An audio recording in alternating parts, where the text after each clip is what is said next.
I'm Lookum23, you're joining me for Royal Heir, Chapter 10, Beaumont Bachelor Bash.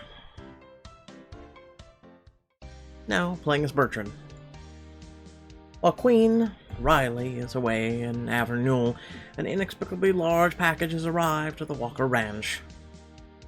Excuse me, there's no name on this box. Who am I meant to give it to? But the delivery truck is already pulling away. How rude. Large, suspicious package. No name or return address. This is highly unorthodox mail protocol. You begin circling the waist-high box cautiously when your brother comes racing through the front door. Oh, good, Bertrand. You're out here. Can you give me a hand in the dining room? I've already, got in one of the silverware drawers and it's total cutlery disaster. Ah, as if worrying. It is to try to think of my son cutlery or of soup spoons and salad forks, fraternizing. I'm more concerned about this bizarre package. I don't know who sent it, but there's no telling what's inside, and the box is bigger than I am. Oh, well, you're in luck because Liam told me he sent it. Oh, he did? I suspect there's something you're not telling me. Bertrand, would I lie to you? To my own brother? Historically, yes, if you thought that would make a cool surprise, definitely. Fair point, but I promise, this is... Just then, Liam and Drake ride up to the porch. Oh good, you're finally here! Welcome to your bachelor party, Bertrand. Starring you! And these horses. And us too, I guess. Yeah. You can put away your handkerchiefs and tiny forks, because for this party, we're roughing it. Gentlemen...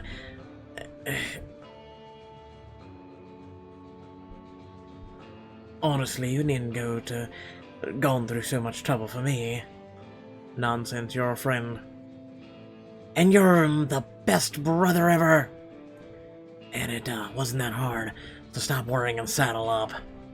Drake tosses you the reins to the horse, while Liam hands Maxwell the reins to another.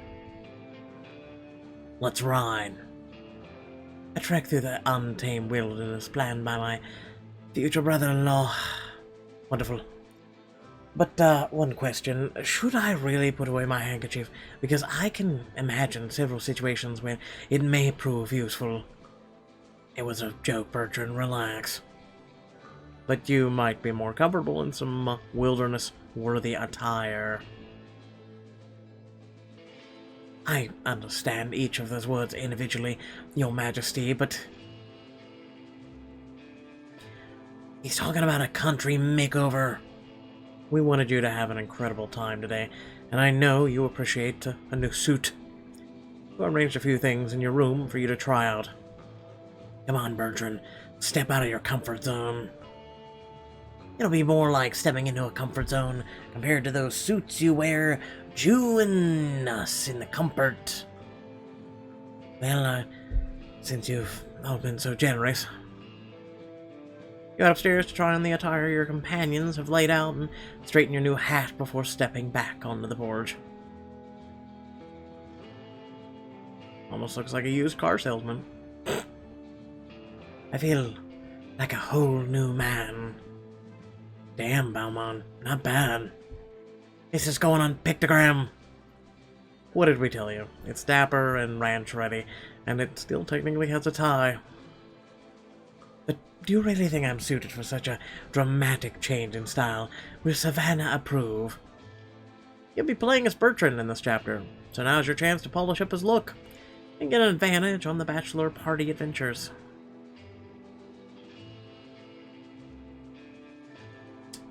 Sure, why not? You brought out your Bertrand's countryside. Trust me, Bertrand, she'll love it. There's a reason they say clothes make the man. And I shall endeavor to be worthy of such a bold attire. That's the first time I've ever heard that statement. Now that that's settled, let's move out. Why is it men and women are held to such high esteem of what they wear, what they and eat, the whole 9 yards. It's stupid. A short ride later, Drake motions for all of you to stop alongside a river. Here we have our first item on the agenda. Dinner. Dinner at such an hour. Not eating dinner, catching dinner. We're going fishing. Fishing? At me? Drake offers you a dilapidated fishing pole while the others pull out fishing poles of their own. Yes, I want you to try to catch a fish. Trust me, you'll like how it feels to catch your own dinner. If I must. Take the fishing pole gingerly. Drake shows you how to bait the hook and cast it into the water. Beside you, your companions cast their own hooks. And now, we wait. For what? For the DJ to drop the beat and get this party started. Really? No, for a fish to bite. You have to admire Maxwell's unwavering optimism. You wait, and before long you feel a tug on the fishing pole.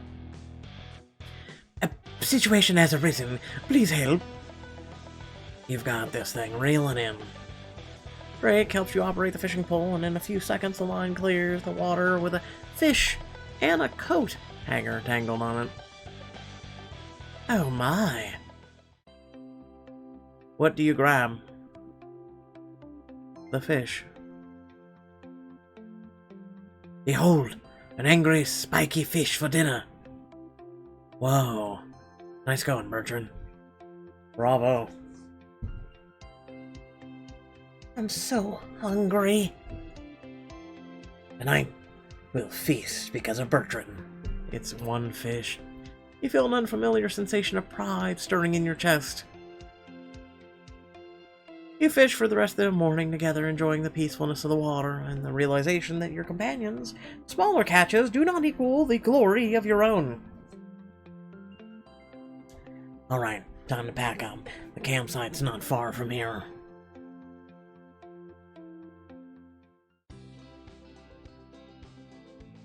A long ride later, you and your gentleman friends arrive at an extremely rustic-looking spot in the woods. After a brief session of wrestling with your gear, everything's arranged to Drake's satisfaction. Not bad, guys, not bad. Yes, that was an enjoyable exercise, but perhaps now we should press on for accommodations for this evening. Bertrand, these are our accommodations. Ah, yes, of course, these little plastic domes on the ground. We shall of course, sleep in them. If this is too rustic for you, we can make our way back. No, this is wonderful, very bracing, and certain it'll be enjoyable. Well, okay, the next activity is something special for the man of the hour. And what's that?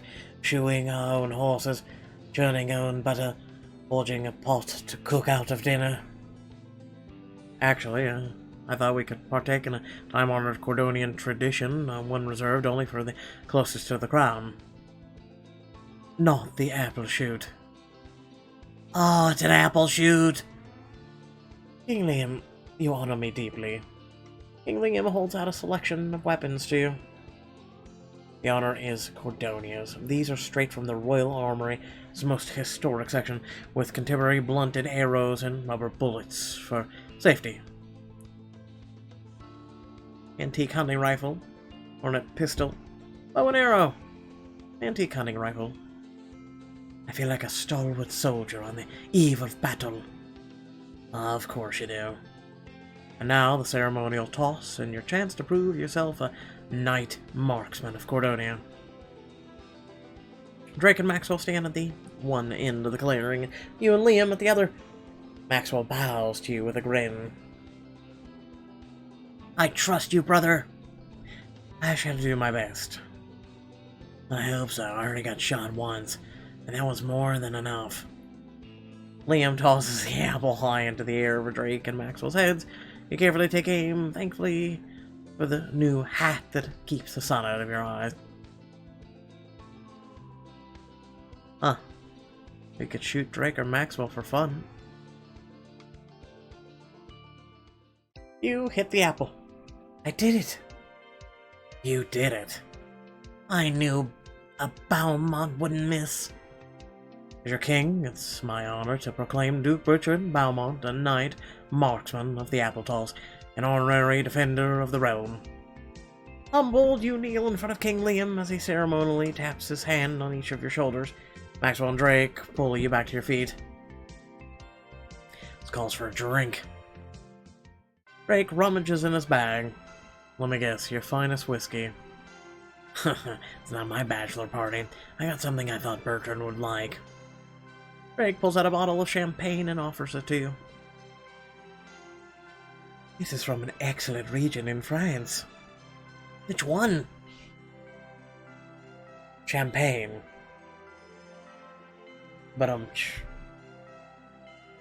So you like it? My taste buds are dancing with anticipation. An impressive champagne. Here's a toast to Bertrand, my soon-to-be brother-in-law. We've had our differences, but I think there's one thing we can agree on, and that Savannah deserves all the happiness in the world, and what makes her happy is you. To Savannah and Bertrand. To Savannah and Bertrand. Yeah. Huzzah! The four of you clink glasses, and you take a sip. This is a really excellent bottle. Bertrand is right, this is fantastic. Only best for my future brother-in-law.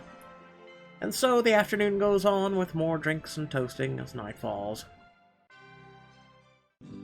Okay, I got one. To Bertrand Beaumont, the best brother a Beaumont brother could ever have. Brother. Cheers. I'll drink to that. Maxwell, you adorable fool. And still later. You're a lucky man, Bertrand. So very lucky. Already is a bright spot in this world. I can only hope that Riley and I will be so lucky one day. She deserves the world, and I want to provide that for her. You know I consider Riley to be family. I couldn't imagine her in better hands. It's clear that you love her. As much as humanly possible. She never ceases to amaze me, but still, sometimes I fear for her Bertrand. But the pressures of being a queen, needing to produce a royal heir, I hope I haven't brought too much down on her. Speaking from my own experience, my advice is... enjoy the journey.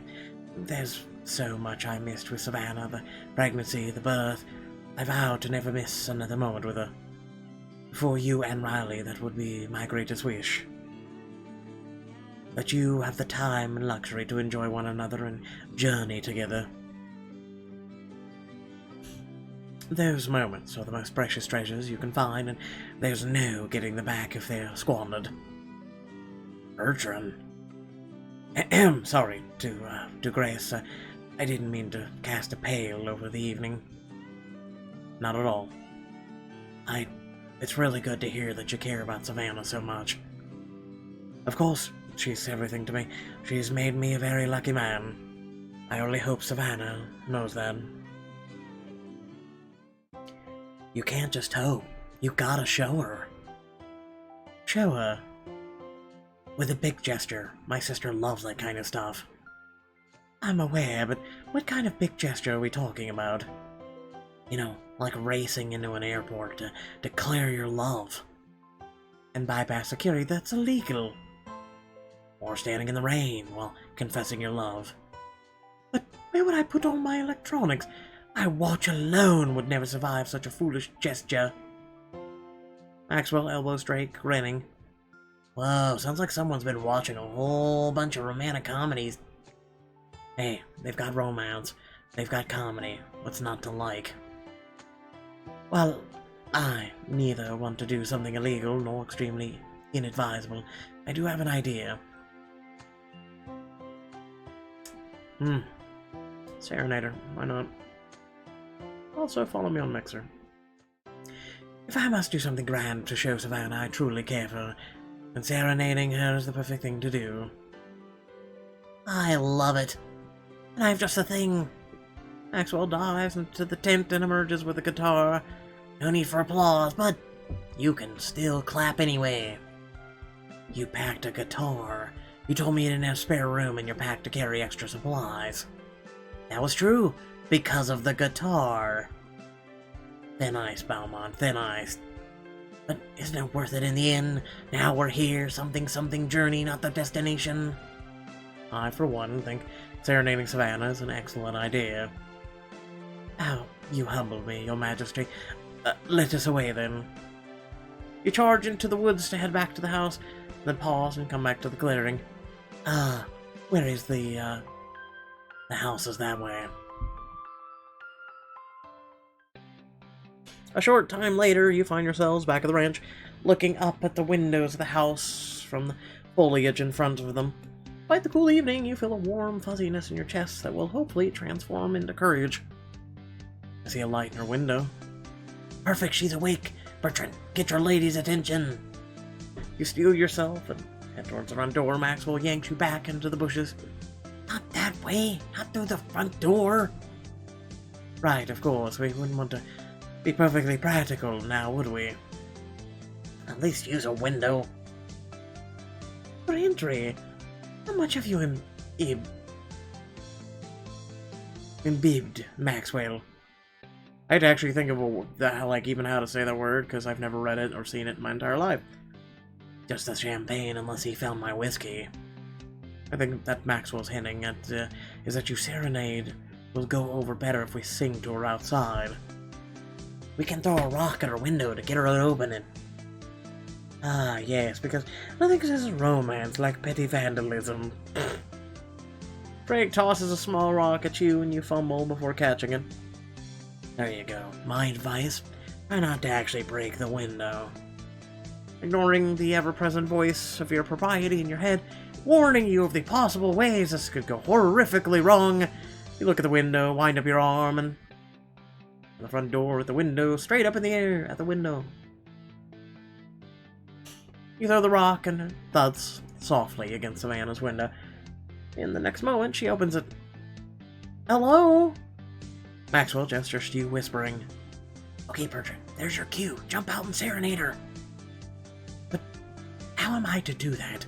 What do I say? Hello? Bertrand, hurry, she's gonna close the window soon. Just go out there and say something. Doesn't matter what. Step out of the shadows. It is me, Bertrand, Beaumont of Ramsford. You bow to the love of your life and are rewarded by a laugh and one of her brilliant smiles.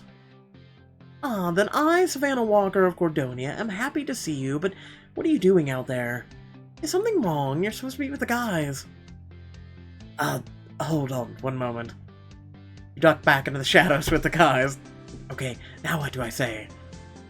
Seriously? How did you two even get together? It's a constant source of surprise for me as well.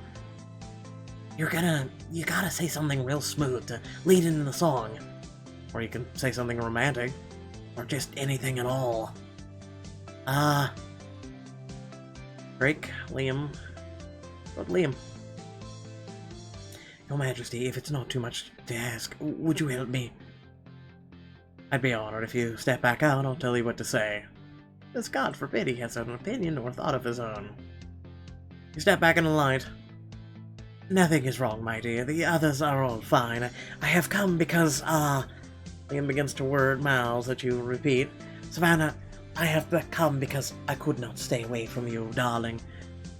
I miss you every moment we are apart. I look forward to spending the rest of my life with you. Aw, Bertrand. As a token of my love, I want to sing a song that conveys how I feel. You gesture to Maxwell to start the music. He picks up the guitar and then hesitates. Wait, you never decided what you were going to sing. Just play something to set the mood. From the shadows, Maxwell gives you a double thumbs up. You recognize the rhythmic, sexy beat that comes from the guitar, and you glare at your brother. Okay. I mean, it's amazing he's able to make such a song with a guitar, but hey. Maxwell, this is quite provocative. You said something sexy. I said something to set the mood. I most certainly did not. It sets the mood. Don't worry. You can sing past the sexy bits. Too late to back out now, Beaumont. Try your best to ignore your audience and sing the mildly embarrassing parts.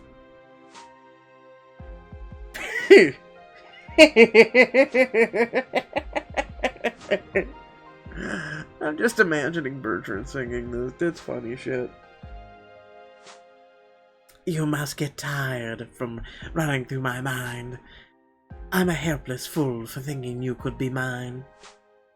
And you do your utmost to ignore the very sexy parts. You've got a body like a dream, and I want to all night. And then when the sun comes up, we can just right. And eventually Maxwell slows the tempo as you finally come to the last line of the song. All I can do is try, because I'm a fool for you. You hold the last note, and Savannah bursts into laughter. Oh, Bertrand Beaumont, you flirt. I wish I could kiss you right now. You look at the gentleman in the shadows. What are you doing? Go to her! Climb up there. Oh, him climbing a house. You look around and spot a trellis, a drain pipe, and a tree branch that all lead to the second-story window. You turn to Savannah with a smile. One moment, Savannah. I should climb the rose trellis. Oof. That's gonna be thorny. The drain pipe, that never goes well. And the tree. Swing yourself up onto the tree branches and soon come to the window. I've never seen you climb a tree before. What can I say? A man in love. Savannah leans forward, unable to contain the smile on her face, and kisses you. After one long moment, you pull away. I should probably take my leave before your mother comes and finds us. What are we, teenagers sneaking around? Are you really that afraid of her? Does it make me less of a man to say that I am? No, I think it makes you very wise. Good night, my dear. Enjoy your party. Savannah shuts the window as you climb down the tree. Maxwell and Liam pat you on the back as you head back to camp. So, how do you feel? That was thoroughly embarrassing, especially the singing part. Embarrassing, you did great. Yeah, I even caught it on video. You what? He's just joking. I was. In any case, it was a very thoughtful gesture. Yes, I don't know that I could have been so inspired without you. Thank you. All of you. Serenading Savannah. You're most welcome. Aww. And now you can make it up to us by building a fire back at the camp. With my hands? I'm gonna be making dinner by myself, aren't I? Alright, come on, you three. Later that night, after Drake has finished cooking, you and your friends sit around the campfire with your meal. Tonight has certainly been eventful. Hey, it did great. Yeah, I wish Dad were here to see all of this, Bertrand. I mean, not just the fact that you're not sleeping on 1,000 thread count sheets, but the whole family is getting married things, and too. I think your father would be very proud, Bertrand. Yes, the father would be something. You look away in awkward silence that follows. Well, hey, I'll say it. I'm proud of you, all of you. For a bunch of palace kids, you're doing great out here. You grew up in the palace too, Drake, don't forget it. True, but I'm guessing the three of you never spent too much time in the woods around it. I spent a lot of time recruiting and training my squirrel army. There's a lot to unpack there. Speaking of unpacking, remember this? Maxwell ducks behind a nearby boulder and, with a lot of effort, nudges forward the box that was on the doorstep earlier this morning. The gigantic box of doom. How could I forget? Well, this is my bachelor party present for you. Open it. A very large gift. It's a stripper. As you reach out to open the ominously large package, you hear a rustling in the bushes, and suddenly... Well, I hope there's not a stripper in that box. A bear? Bear attack! Everybody run, I'll distract him, go! Drake waves his arms and shouts to the bear while the rest of you scramble away. Bear, hey, bear, over here. Ooh. Drake faces off against the bears. You, Maxwell, and Liam look for an escape route. Try to help Drake, actually. As Liam and Maxwell head to safety, you turn the other way and stand shoulder to shoulder with Drake. Bertrand, what are you doing? I'd never leave a man behind, and certainly not Savannah's brother. Hey, boo-boo. I just want to come to your picnic basket. Mr. Bear!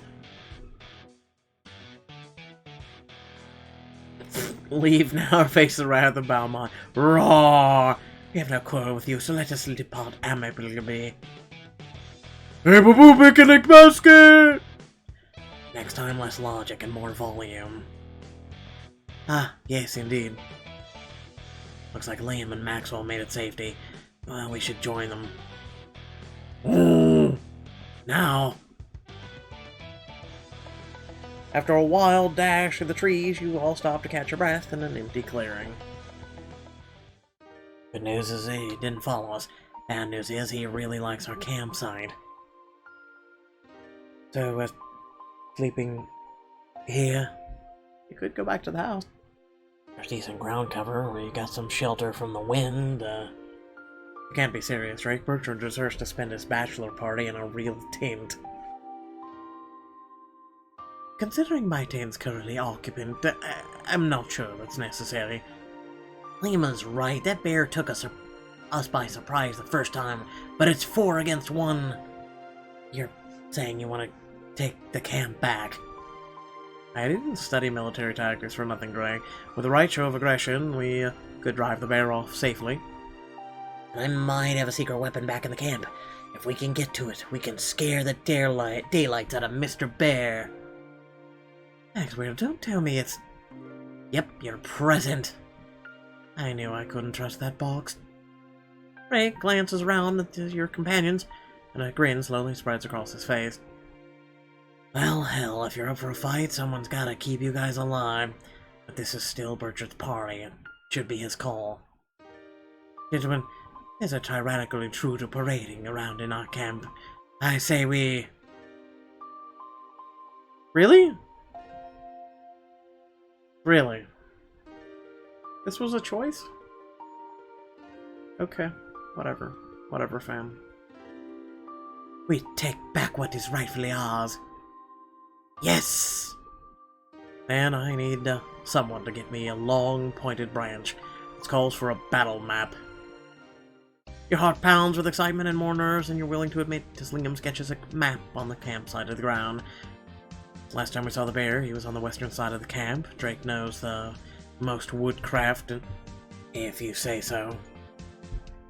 So he'll be our scout. Once he determines the bear's location, he'll use a bird call to signal to me. The 2 of us will try to draw the bear away from Maxwell's secret weapon while the Beaumonts reach the box and deploy it. Are you sure this mystery present of yours would work?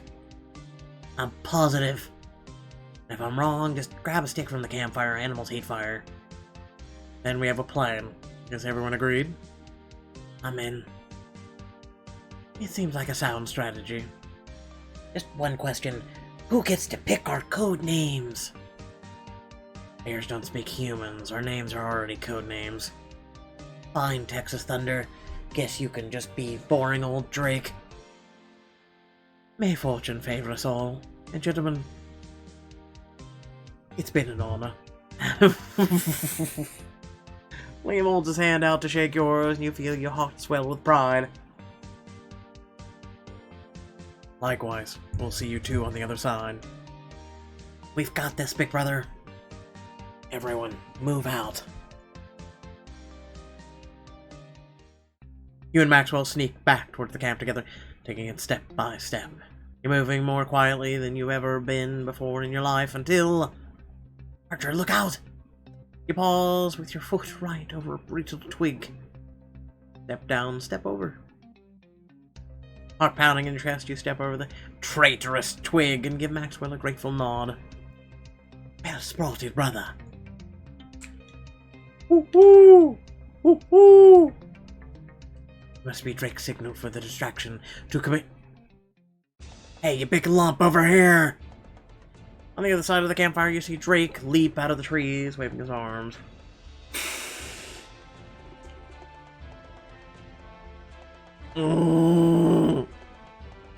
That's his distraction, yelling really loudly? Give him some credit, Maxwell. Surely that's not the only thing they had in... Hello, Mr. Bear. We heard you had a soft spot for fish.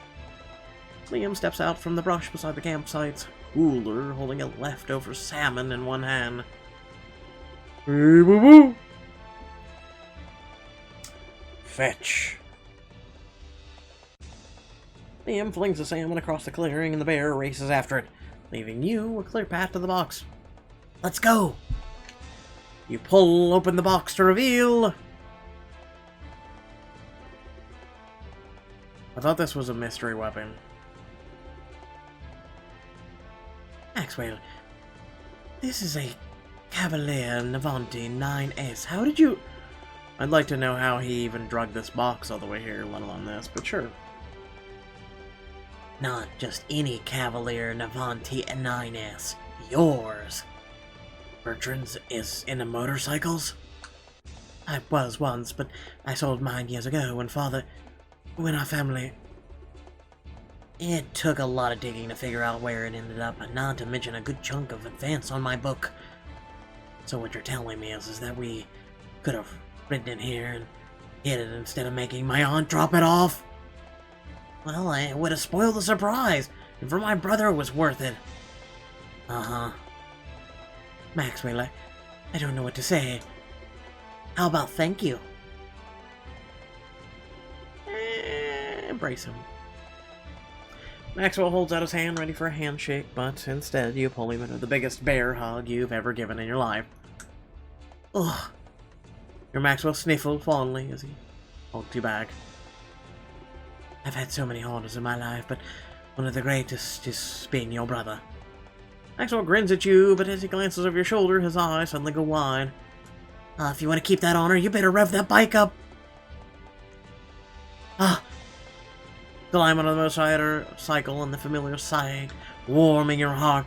You kick up the stand and turn the ignition like you did so many years ago, but when you start to open up the throttle, nothing happens. Steady now, Bertrand. Archibald Beaumont, you've ridden this thing 1,000 times. Surely it's just like... Turn the throttle once more and the engine revs beneath you, like riding a bike. Hi-yah! You give the motorcycle full throttle and speed across the camp towards the bear. The bear turns tail and runs as you speed towards it. Oh boy. The bear suddenly veers off one side and heads back towards camp, starts stalking towards Liam and Drake, forcing them back towards the campfire. This wasn't in the plan. By telling the bear that. You rev the motorcycle's engine threateningly, but the bear stalks even closer to your friends. You can only think of one more weapon in your arsenal. You there, ruffian! I know that tone of voice. And the bear is doomed. Has anyone ever told you? You're wandering around these woods naked? Where is your sense of decency, sir? Have you no shame? I bet he does now. You trapeze into our camp uninvited, stomp your muddy paws across the forest carpet, make yourself at home. I ask you, is that the behavior of a gentleman? Precisely. You draw yourself up to full height as you take a step towards your adversary, pulling your handkerchief from your pocket to make your arm span appear even wider. Now I expect you to leave this place and tell your children that it was Beaumont who bested you today. You brandish your handkerchief commandingly at the bear, puts a paw over his eyes in shame, and ambles away. Ooh. I almost feel bad for him. Emphasis on almost. Bertrand, that was incredible. Group hug. Maxwell pulls you into one of his overly forceful hugs, and even Drake does not resist it. You can't help the proud smile that spreads across your face. Ahem. Thank you all. I hope that despite my performance in today's earlier tests, I have finally earned passing marks. What tests? Please, Drake, there's no need to spare my feelings now. Don't you think I can see what you've been doing all day? All the fishing, the shooting, drinking. It was a test to see if I'm truly worthy of Savannah. I know you've always had your doubts about me. Bertrand, you're a smart guy, but this time you've got it all wrong. There's only one person standing in between you and Savannah, constantly thinking you aren't good enough for her. If not, then who? Bianca? Leona? Chuck? It's Chuck, isn't it? It's you, Bertrand. You're the one always saying you don't deserve her, always worrying you're not good enough for her, but when it comes to Savannah, for God only knows what reason, you're not just enough, you're everything. You've always been exactly what she wanted, Bertrand. I am. I set up this whole day to show you that you're more than capable than you think. Fishing, shooting, trying out new things. Hell, I guess it didn't go exactly according to plan, but I hoped you'd see what the rest of us see in you. You're a lot braver than you give yourself credit for, and I'll be proud to call you my brother-in-law. So this means you're not disappointed in me. The opposite. We're all proud of you, Bertrand. Yeah. Especially me. Thank you all. Even when we were fleeing for our lives from that creature, it was still good to be among friends. What do you say we enjoy the spoils of victory? Hints and real pillows. You liberated the camp with your friends. One for all for one. I've never been so thrilled to sleep in a bag in my life. Now playing as Riley. You and Hannah step through the front door of the ranch, and Savannah immediately pulls you into a group hug. You made it! It's good to be back. Did we miss anything exciting while we were gone? Just Bertrand fighting a bear. Actually, the excitement would be getting home right about... Front door swings open, Liam, Drake, Maxwell, and Bertrand stride in, tired but smiling. The whole gang's here. You guys survived. Bertrand rushes over to sweet Savannah and on his arms. He holds her for a long moment and then kisses her on the cheek. Bertrand. Riley. Liam pulls you in his arms and kisses you. I missed you. And I missed you. I assumed Olivia had to rush back to Lycos. Yeah, I've never known her to be homesick before. Oh, well. But since you're both in one piece, I assume Isabella was a decent hostess. Isabella...